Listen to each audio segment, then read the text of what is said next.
all these Pokemon frozen here. Why'd you do that? Because they are all failures, like type Null. Well, that Pokemon's pretty good. Like, I battled Gladions, and it has, like, 570 base stat total. Oh, so was that a bad idea? Probably. Well, this skit sucked. Yeah, I know. I'll try better next time.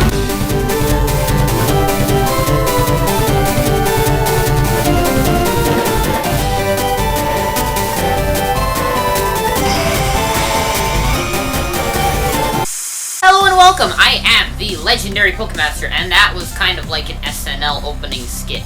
It's Saturday Night Live! Except not a very good one. But today, we have yet another Sun and Moon video many months after release. Today, we are going to be talking about Type Null, its origin, and what it is made of, because it looks like a combination of a bunch of different things. So yeah, we're gonna try to find out what it is made of, so without further ado, let's start.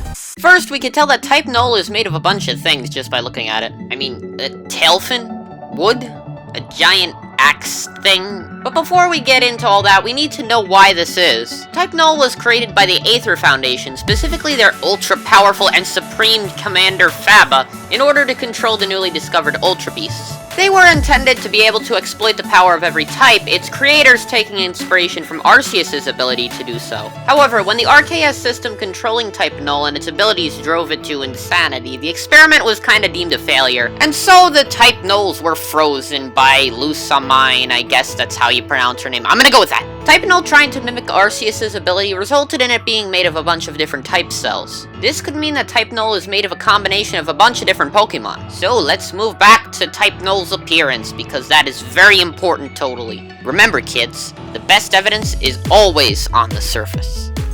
Here we can see that tail fin I mentioned. I cross-checked it with a bunch of water-type Pokemon, and the best match I could find is Samurott. It's not an exact match, but it may be because of Type Null's mixing of types. So we can check water-type off our list, but we still have these. So let's go! For the main body of Type Null, it's hard to determine because there are really no distinctive features. But the best matching Pokemon I could find was that of Houndoom, who basically has the same body shape and color. But otherwise, when I looked across all Pokemon, the rest of Type Null's features aren't really shared with any other Pokemon actually. Maybe Skarmory. I don't know, honestly. Instead, moves make types evident. Yeah! You're running out of ideas! No, I am totally not. There are a few more types covered here in the moveset, but some things are missing, such as the ground type. So this theory of it being a bunch of Pokemon mixed together might actually be false. Dang, that was the most obvious one. Now I have to do work.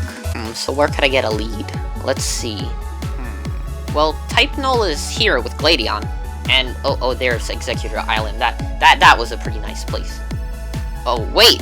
The Aether Paradise, where Type Null was created. That was totally not scripted at all. I literally had to go researching in the Aether Paradise to find this stuff out, which sounds weird, but I technically did have to research in a fictional library. Very life-fulfilling. When you read through the deleted files in the first room of the lab floor in the Aether Paradise, you'll find a file labeled File 5. This file states that materials for Type Null were gathered from the Titanal Library in the Sinnoh region. Great. I just deleted my Platinum Progress to make a Let's Play of it, which you should totally check out. So I had to resort to the next best thing, Bulbapedia.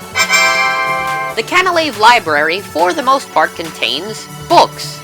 Just great. But then we get into some stuff about Arceus, the Pokemon Type Null was based on. If you unlocked the Arceus event in Pokemon Platinum, a book could be found in the library describing all of the elemental plates that Arceus uses to transform into different types. This opens up two possibilities based on the quote from before. The first, and less likely one in my opinion, is that the Aether Foundation studied these descriptions to reverse engineer the plates into their memories, which are the disc-shaped items that are coordinated to Savali, or Type Null without a mask's type. However, this would have to be combined with the first theory I brought up, because according to the other files in the Aether Library, there needs to be a source of Pokemon type cells. If they were to reverse engineer the plates, they would need some place to get the cells from. I mean, you could always go hunt those Zygarde cells, but who wants to do that? There's 100. No. That's why I think the second possibility is more likely. This is that the Aether Foundation used the guide to find the plates and extract type cells from each of them. If you think about it, the plates are probably organic matter being shown to actually be part of Arceus in that movie he had. So if this is the truth, Type Null is in fact made of DNA extracted from the elemental plates used by Arceus. This would also explain why Savali looks somewhat like Arceus and why Savali or Null reverts to normal type by default. But hey, that's just a theory. A legendary PokéMaster theory. Thanks for watching. But seriously, what do you guys think? How was Type Null created? Please leave a comment down below. You can also subscribe to see videos like this twice a week. Regardless, I don't have a Type Null yet, and I will see you in the next video.